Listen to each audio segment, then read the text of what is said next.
I still can't believe Gustavus died last episode.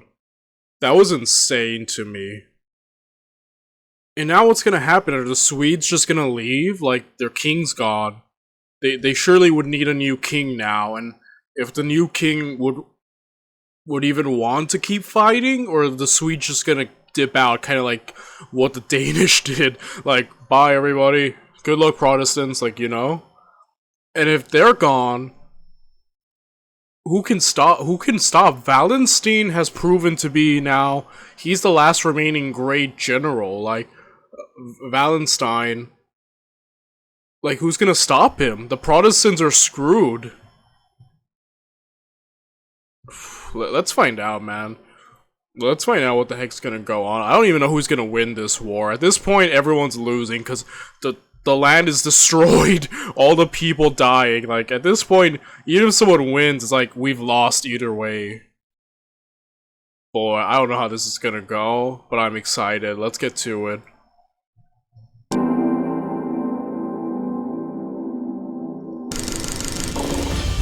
The Swedish king, who had led his country into Germany on the Protestant side, had been killed at the decisive 1632 Battle of Lützen. This was yet another turning point in the war, which created an equilibrium, forcing the battered and warring parties to desperately seek foreign support which would tip the scales. The hopes of Sweden were pinned firmly on France, while the Emperor hoped that Spain would rescue him. Welcome to our video on the aftermath of Lützen and the Battle of Rocroi. This video is brought to you by the patrons and you. The death of Gustavus Adolphus at Lützen shattered strength in unity among the Protestant forces. His only heir, Christina, was just 6, so the Swedish Lord High Chancellor, Axel Gustafsson Oxenstierna, became her regent. In April 1633, Sweden renewed the Treaty of Bärwalda with France and formed the Heilbronn League with the Protestants of the Swabia, Franconia and Rhine regions. The Swedish offensives of 1631 and 1632 were a disaster not only for German Catholics but for the Spanish Habsburgs to the southwest. The troops of Spanish King Philip IV had been expelled from the Palatinate, her allies had been driven out of Lorraine, and the so-called Spanish Road, connecting the Spanish holdings in the region, was blocked by Franco-Swedish troops. So Sweden is not leaving. I thought they would be like, well, you know what, let's get out of here. No, they're like, let's keep going. In fact, let's get France involved now. And the French are Catholic, but they're like, we hate the Holy Roman Empire so much. We hate, wait, not the Holy Roman Empire, but we hate, you know, that, Austria, our rivals, so we're gonna jump in. Like, the lines are blurred at this point, beyond Catholic and Protestant, it seems. It seems like Catholic fighting Catholic, they're just, my goodness. Just because the French are like, you know what, we really don't like you guys, we're your rivals. Man. Insane. It was imperative that they re-establish hegemony over this region, so they sent a small army under the Duke of Feria to do this. Meanwhile, as both the army and the emperor were unhappy with the supreme commander of the imperial armies, Albrecht von Wallenstein, he was assassinated by mercenary officers as he fled to Saxony. What? I thought he was your boy, Ferdinand.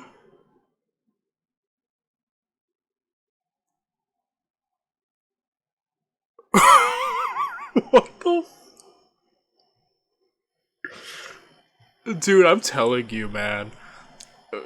Hollywood has backed the wrong horse. You know, I used to love fantasy as a genre. You know, Game of Thrones, my favorite fantasy and all that. Dungeons and Dragons, I used to play all the time. Like, medieval-esque fantasy.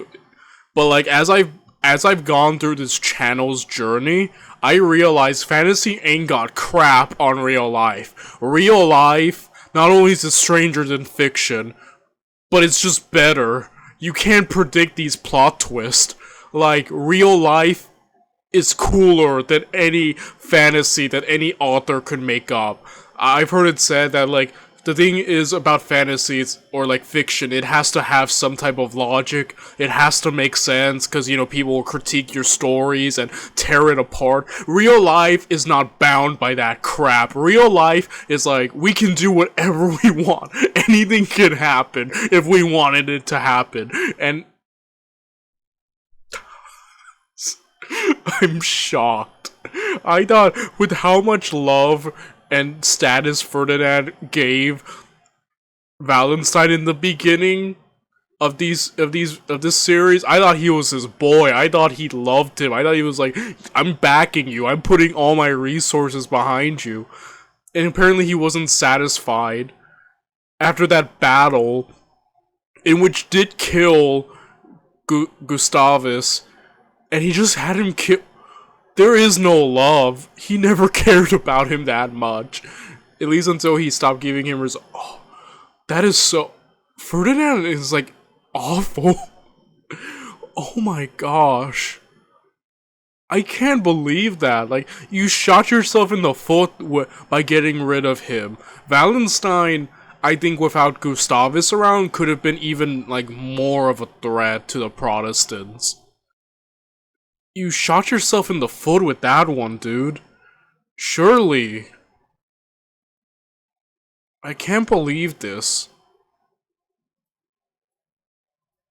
As both the army and the emperor were unhappy with the supreme commander of the imperial armies, Albrecht von Wallenstein, he was assassinated by mercenary officers as he fled to Saxony. Okay. Wait, mercenary officers. Did he do that? I know he just said the emperor wasn't pleased with it, but I'm wondering if the mercenaries did that on their own without, like, were they hired? Wait, or they just did that on their own? He was assassinated. Meanwhile, as both the army and the emperor were unhappy with the supreme commander of the imperial armies, Albrecht von Wallenstein, he was assassinated by mercenary officers as...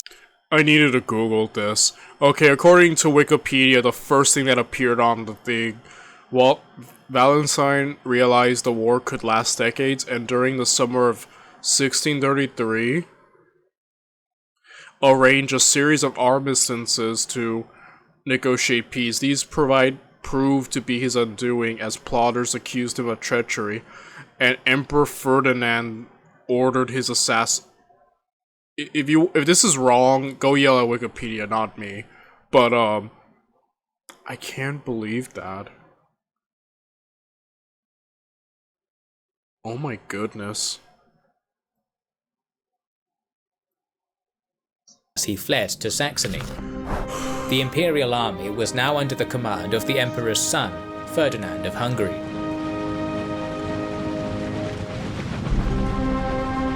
In July, hostilities resumed again between the Imperials and Protestants. Saxon forces once again besieged Prague, and forces of the Heilbronn League thrust south and invaded Bavaria.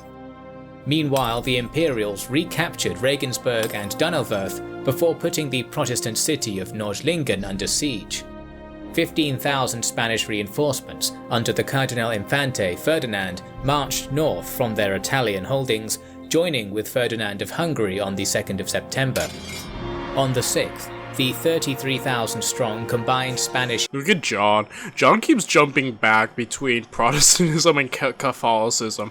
He's gone back to the bronze of Catholicism, at least under their side. Imperial army engaged the 25,000-strong Protestant Swedish force under Bernhard of Saxe-Weimar and Marshal Gustav Horn. 4,000 cavalry under the latter attacked prematurely at dawn when the commander of the Swedish horse misinterpreted a reconnaissance action as a signal to begin his attack. They were easily repulsed after charging up the steep slope towards the Imperial line, but the organised and elite infantry from the Scottish and German regiments managed to overwhelm the Habsburg footmen, who were mostly untrained recruits. As they were about to make a decisive breakthrough, veteran Spanish troops, who had been waiting behind some entrenchments, counterattacked to devastating effect. After an hour of vicious fighting, the Swedish forces were back where they had started. A number of other assaults failed because the Spanish opposing Horn were able to plug any hole in the... Yeah, you have to give it to the Swedish. Like, their discipline and just great fighting power is enough to close in the gaps, even when they make mistakes like this, right? line with fresh reserves, while the Swedes were numerically inferior. Highly trained Spanish regulars also learned to deal with the fierce volley tactics that the Swedes employed. As the enemy prepared to fire, the Spaniards would crouch in unison as the bullets whizzed over their heads. They literally just dodge bullets. That's how you stop them. Just crouch. Literally just dodged. the ultimate count. Wow, holy crap. At least they're learning. They've learned really quick from the Swedes. Like, Gustavus's reforms and changes weren't that old at this point. So the fact that they've already adapted to them is kind of insane on its own part. Then sprang to their feet to return with a volley of their own.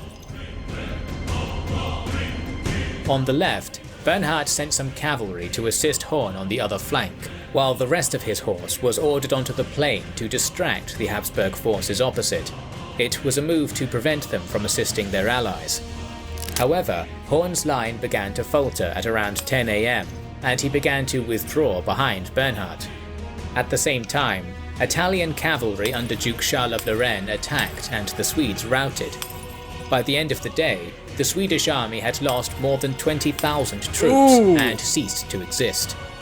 This shattering victory proved that the Spanish tercio could still contend with armies fielding the military improvements of the Dutch and Swedes. Again, the Spanish tercios, man. OP, and I love my pike warfare, man.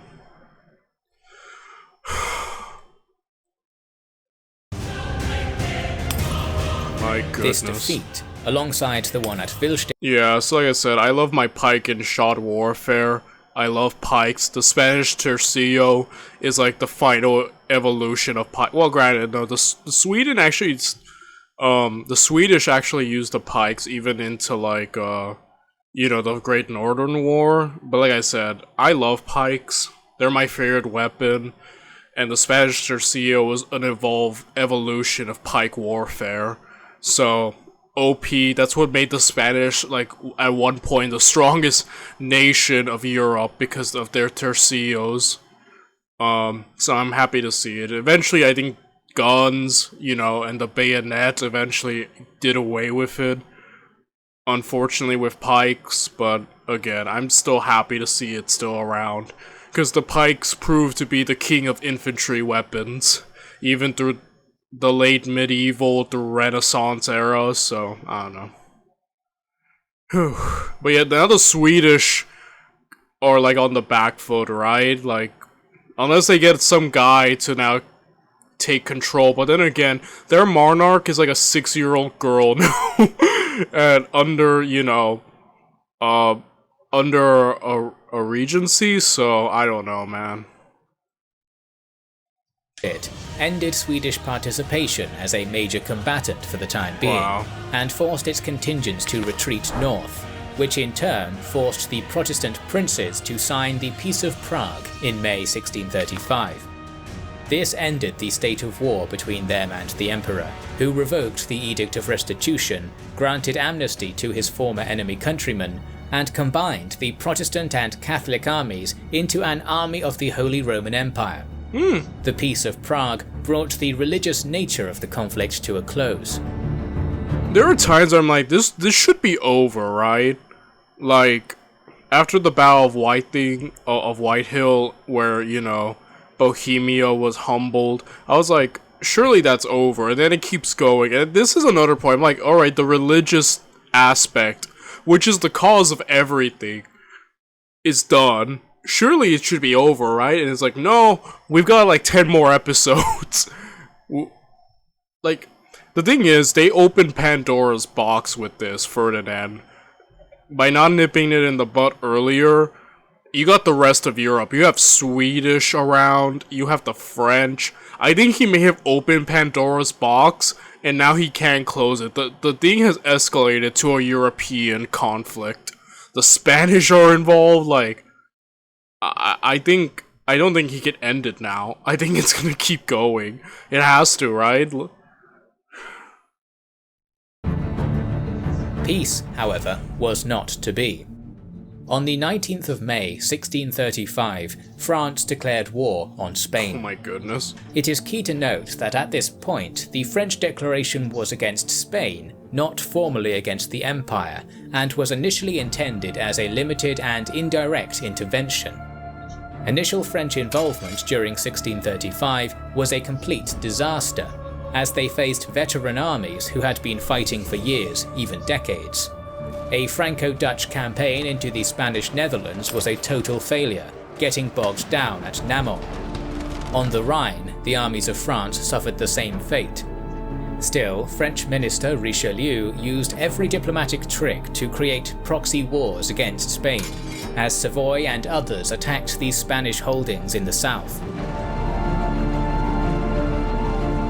On May 20th, 1636, Sweden and France signed the Treaty of Wismar, agreeing to unite their armies against the Habsburgs. Unexpectedly, the Swedes had doggedly held on to their bridgehead in Germany rather than cutting their losses and going home. In September, Swedish General Barne began an advance down the Elbe with 17,000 men. Yeah, notice how just everything has shifted now. The banner of Catholic and Protestant, which was defying the earlier part of the war, is just gone now. Now it's just like, everyone is just fighting now. Like, former Protestants are now just fighting with the Swedes, who they were originally allied to.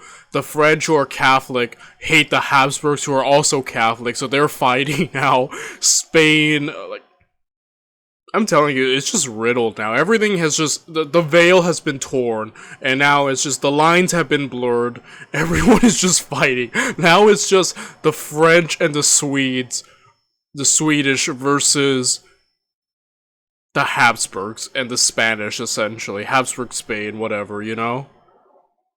This is wild. I haven't seen lines this blurred since the Italian Wars, which we covered, you know? Where everything just went off the rails. Badly defeating an allied Imperial Saxon army at the Battle of Wittstock in October. This battle was a dire loss for the Emperor, and effectively eliminated the devastated Brandenburg from the war. To the west in the Low Countries, the veteran Spanish army of Flanders, under the Cardinal Infante, invaded France itself in a lightning campaign that almost captured Paris before it was repelled back into Spanish territory. Though many military actions had taken place in 1636, none were decisive. This back and forth, almost evenly matched struggle would set the pattern for the remainder of the war.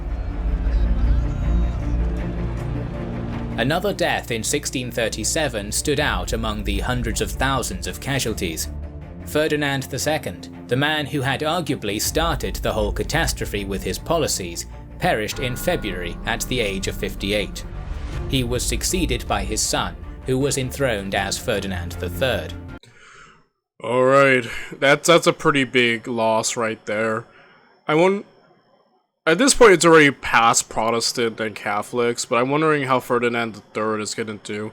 Because arguably Ferdinand II's reign wasn't good, nor was his kingship, in my opinion. At least from what I got of this series, so... Or emperorship? Not kingship? I don't know. Let's see how Ferdinand III does, though. Meanwhile, France, which had blundered into the war in 1635, gradually intensified its campaigns under the former... You know, this really does remind me, like, I mentioned the Italian War, just how the lines got blurred and everything got wild. It started with the French involvement, and now it's the same thing is happening here with the 30 Years' War, as the French have just joined and now are a big player. Kind of like with the Italian Wars, I remember commenting in that series, which we covered from Kings and Generals on this channel. I was like, I didn't expect the Italian Wars to feature the French so heavily. And now, the same with the 30 Years' War, I was expecting all of Europe to join, but now the French have just become a big player. They just jumped in and now they're a part of it all. And it's again, like, It's almost like a repeat, right? History does repeat. It's like poetry, it rhymes. I'm losing my mind, guys. This series is making me lose my mind. Swedish-German commander Bernard of Saxe-Weimar. He invaded Franche-Comté and Alsace during the campaigning season of 1637, causing some damage but not maintaining any conquests in the region. The Swedish imperial conflict continued as well. After being surrounded at Torgau by 30,000 imperial troops, the 14,000 soldiers of Bane managed to escape under the cover of darkness. He had to retreat to the north, but the garrisons in Pomerania and Mecklenburg were unpaid, demoralized, and their fortifications were decaying. The pursuing Imperials picked them off one by one, and by the end of 1637, the costly retreat left Sweden with Stettin, Stralsund, Wismar, and some other coastal cities. In 1638, Bernard of Saxe-Weimar won the battles at Rheinfelden, and then advanced on the fortress of Breisach. The Emperor's forces under Johann von Gotz attempted to relieve the besieged fortress, but were repelled in several small battles. After a long siege, Alright, Bern, I don't even know who to follow anymore. Like, everyone is... The original cast is just dead now. It's like, these are all kind of newish people, so I'm just kind of like, I don't know who to follow. It seems like Bernhard, so far, the French side, is priming to be the main guy of the French, so... I guess we might follow him a bit. I don't know what's happening anymore, dudes. I'm just lost. I'm just like, everyone's going for it. You know?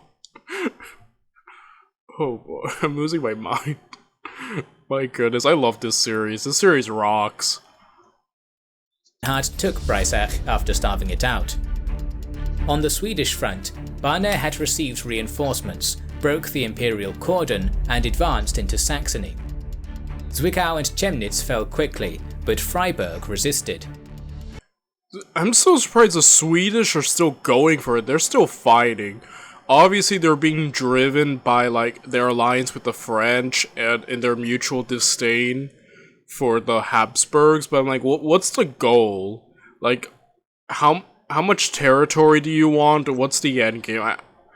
Like, you know what I mean? Like, I guess they want to weaken the Habsburgs, but, like, what's the territorial concessions for the Swedes? Like, I guess Pomerania, but they already have that, so I don't know. Like, when are they satisfied and they can make a peace, right? Like, I don't know. However, when a 5,000 strong Saxon force blundered towards him in an attempt to relieve Freiburg, Bane destroyed it. This allowed him to push into Bohemia and to the walls of Prague, until a 30,000 strong relief army under Archduke Leopold William chased them away. As they went, Bane, who had proclaimed liberation for the Bohemians, proceeded to burn their properties in a devastating scorched earth campaign during Oh my gosh. We've come to rescue you. Do not resist. And burns everything. I'm telling you, this war is off the rails, man. It's just getting more chaotic and more confusing as time goes on, and I love it. I haven't been this thoroughly, like, all over the place since the Italian Wars. I'm enjoying this. I'm so glad I picked this series. This is the best way to, like, open up this month. the retreat back to Erfurt. On a new front, the Pyrenees, the French were escalating their efforts. An army under Henri, the Prince of Condé, attacked through the western passes. Cardinal Richelieu's proxy wars seemed to start paying off in 1640, as the Catalonian Reapers' War and the Portuguese War of Restoration were ignited, spreading Spain's forces thin. Oh wow, the Portuguese was under the banner of the Spanish Habsburgs. You know, it's so wild, because later on, Habsburgs were just kind of relegated to the Holy Roman Empire and Austria/Hungary, but there was a time, also we covered in the Italian Wars, where the Habsburgs were Spanish, they had Spain, they had the Holy Roman Empire, they had Austria-Hungary, they were all over the place. They basically had Europe, you know, but along the line they lose Spain as Spain kind of becomes its own thing, and Portugal as well. It's interesting just to see that there was a time where the entire peninsula, Spanish and Portuguese, was just under one banner. That's interesting. In Germany, Swedish troops Portugal were now under the command of Lennart Torstensson. Swedish troops were now under the command of Lennart Torstensson. The arrival of the Imperial army under Archduke Leopold forced Torstensson to retreat towards the old battlefield at Breitenfeld. Facing a numerically superior enemy, Torstensson gained victory at the same place his former king had in 1631. Oh wow. Spanish General de Mello advanced into northern Artois and managed to defeat a pair of French armies at Ancourt in May, which basically opened the way to Paris. To make it worse, French First Minister Cardinal Richelieu died on the 4th of December and was replaced by his protégé, the Italian-born Cardinal Mazarin. In 1643, the Spaniards had all the initiative along the Rhine, as France was led by Louis XIII, who was near death. Many Imperials thought that leaving France alone with its problems and focusing on the Netherlands was the best option, but de Mello decided otherwise. He decided that a defeat inflicted on the French at this moment could force them to sue for peace. De Mello had around 28,000 troops, and although his cavalry was lacking, overall his army, buoyed by tercios, was strong. So on May Again, the power of the Spanish tercios is not to be underestimated. One of my favorite formations, because it has pikes, obviously. I'm a huge fan of pikes. If you can't tell from this series, I'm a nerd for them, my favorite. But this seems pretty dangerous. On one hand, the French are a little bit weak. Their king's old, dying. They just lost their guy. What was a minister or whatnot? Chamberlain? I forgot. But point is, I'm sorry. But, either way, they are a bit weak with this power loss. So, de Mello, if he does inflict a heavy loss upon them, it's true, he could probably sue for peace. He could probably get a peace deal. But if he's defeated and the French rebound, like... Let's see.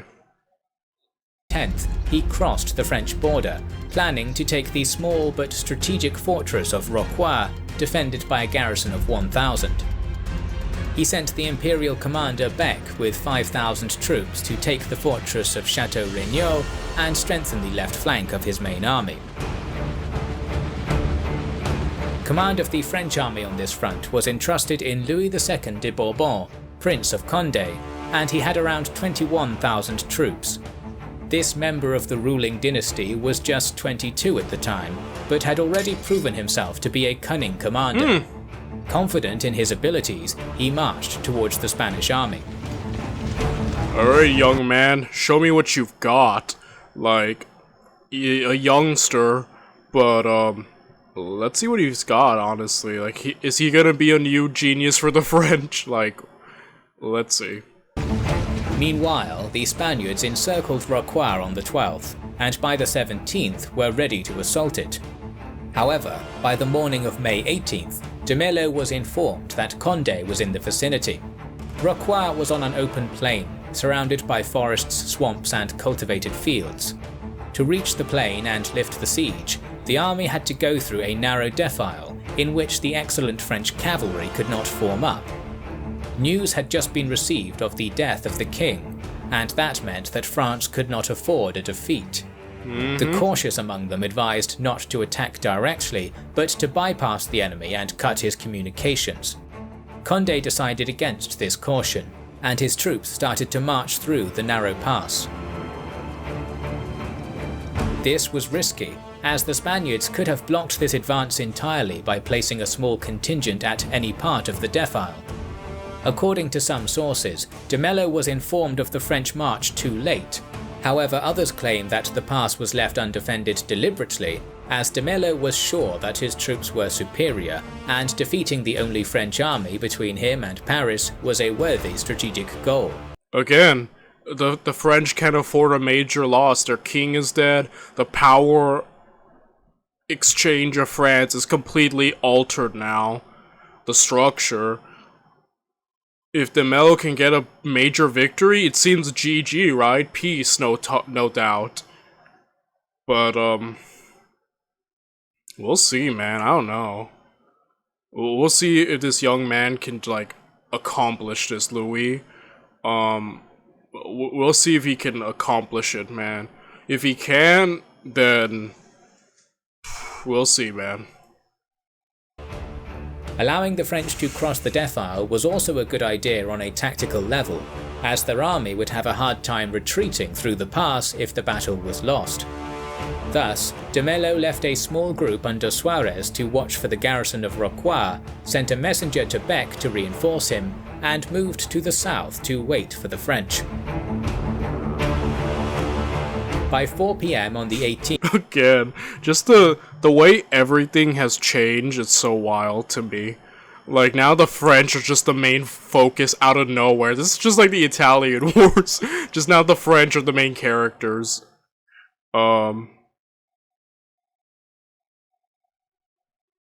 Yeah. How everything just shifts is insane to me. And again, like, de Mello is definitely being more aggressive, but again, if his aggression has the benefit of winning the war if it pays off, that's why I understand it. And again, this position is bad. Sure, if he had blocked it, he could have inflicted damage, but again, he's betting it all on the line. Like, let the whole army come. If I destroy them, they can't retreat, so I'll just keep destroying them. And if I defeat them, peace is almost surely assured, so... Again, he has a lot to gain from this victory, but again, it is a gamble nevertheless. You know? We'll see. The vanguard of the French cavalry under de la Ferte crossed the pass, possibly looking for personal glory, and irritated by the snub from Condé, who appointed another commander to be his second. De la Ferte attempted to outflank the Spaniards from the left and attack Suarez to lift the siege. Why do the French always do this? Let me just charge it. We saw this in the Rise of the Ottoman series during the Crusade, where they just charged in recklessly against Hungary and their allies and got wrecked by the Ottomans. We see this a lot in the 100 Years' War, where just French just charge. Why do you guys like doing this? Why are you always just parts of them just going off and charging? That's not, wait. Like I said, if this is a bad start, but if these guys actually pull it off, it would actually sort of be great, but I don't know, I think this is dumb. This attempt was quickly rebuked, and the French were forced to retreat with losses. However, it probably was useful in terms of allowing the rest of Condé's army to cross the defile and form up by 6 PM. The Spaniards followed suit. Both sides stayed in formation through the night, as de Mello expected Bec to arrive sometime in the morning. So, we know the Spanish have the Tercio, which made them the most powerful force in Europe, in a militaristic sense. What did the French have? Sure, they don't have the pikes. So, like, what is their strategy, and how are they planning on negating the powerful Tercio? It seems like they just have guns. Just guns. I don't know. We'll see.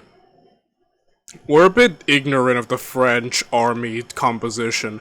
We know what the Swedish are under Gustavus. And we know the might of the Spanish Tercio. I'm just wondering, what do the French have? What advantage do they have? He mentioned their great cavalry. So I'm wondering if that's gonna play in a part. If it's gonna end up being them using their cavalry to win. Again, I don't know what advantage they have. The French left leaned on the swamp, and was made up of 13 cavalry squadrons in 2 ranks under L'Hospital.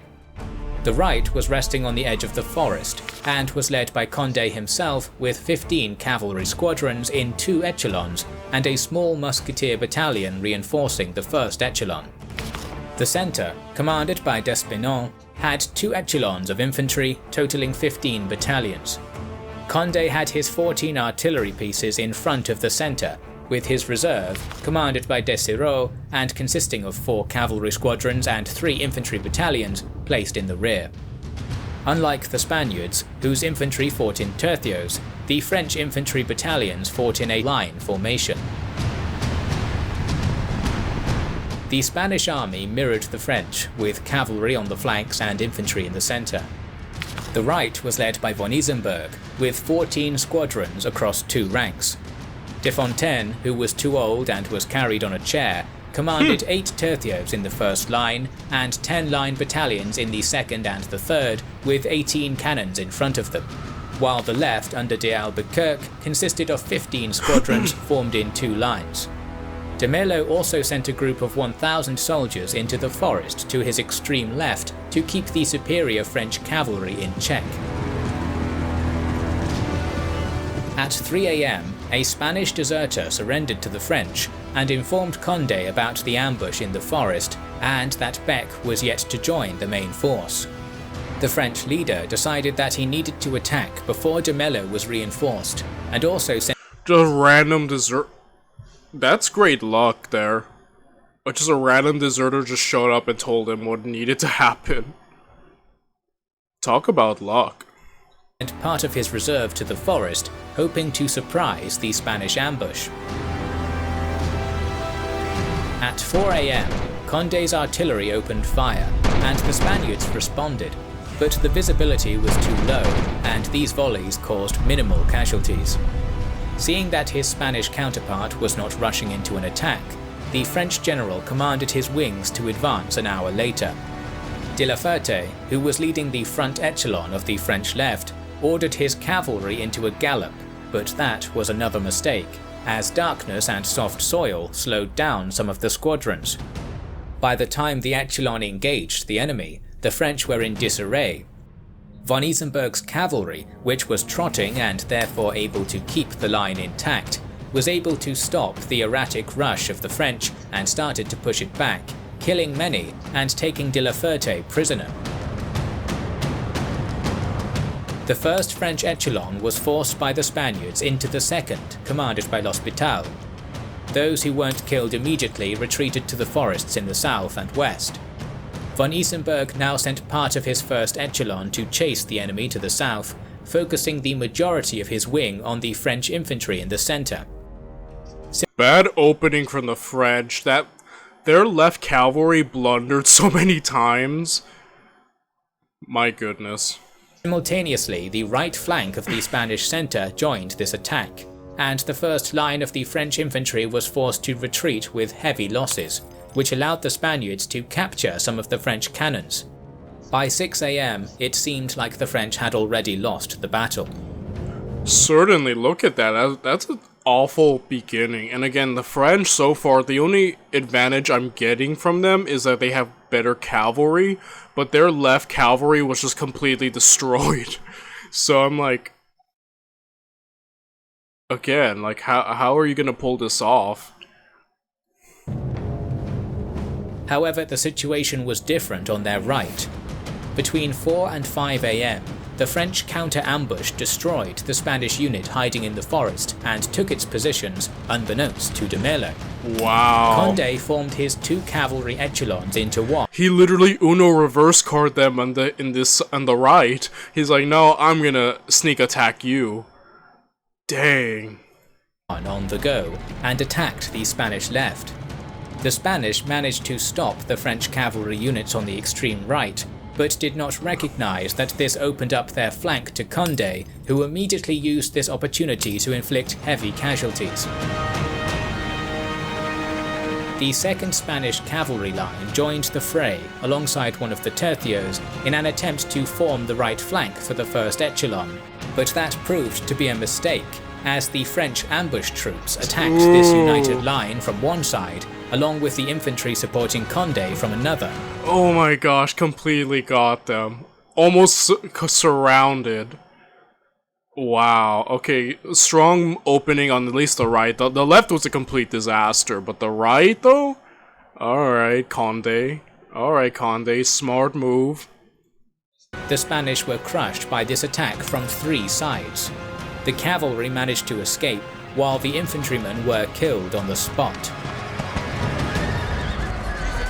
Condé now divided his cavalry into 2 halves, and the smaller portion was ordered to pursue their counterparts, while the infantry that fought beside him was reformed on the left.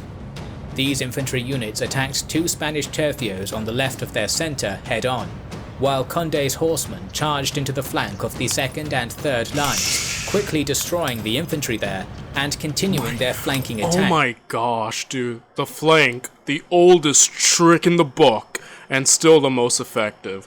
He's completely demolishing them. Oh my gosh. Look at them. He's mauling these people in the back. Breaking even more 2nd and 3rd line battalions. Meanwhile, the 2nd echelon of the French centre was joined by the infantry reserve and stabilised the 1st line against the constant pressure from von Isenberg. Unlike Condé, von Isenberg didn't use his initiative to the full extent possible, and never attempted to outflank the line battalions. At the same time, de Fontaine, who previously was planning to send the rest of the tercios to help the left, now had his own problems, so von Isenberg and the tercios fighting next to him had a vulnerable left flank. That is where the rest of the French first line and cavalry reserve attacked, pushing von Isenberg back and taking back the cannons. At this point, the battle was still in balance, and both sides thought that Beck would soon reinforce the Spaniards. This wasn't going to happen, since the phlegmatic German general, who received the plea for help, decided that his Spanish superior was just panicking and the danger was not real. Oh no. Oh, they came back!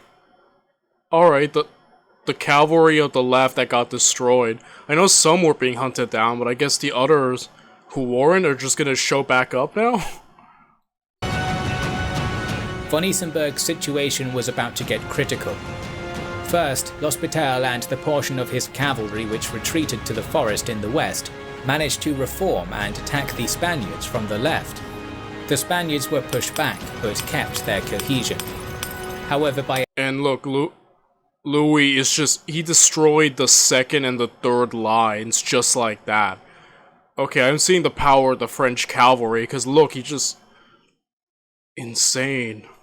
8 AM, Condé, who finished destroying the 2nd and 3rd lines of the Spanish centre, finally swung back and attacked von Isenberg from the rear.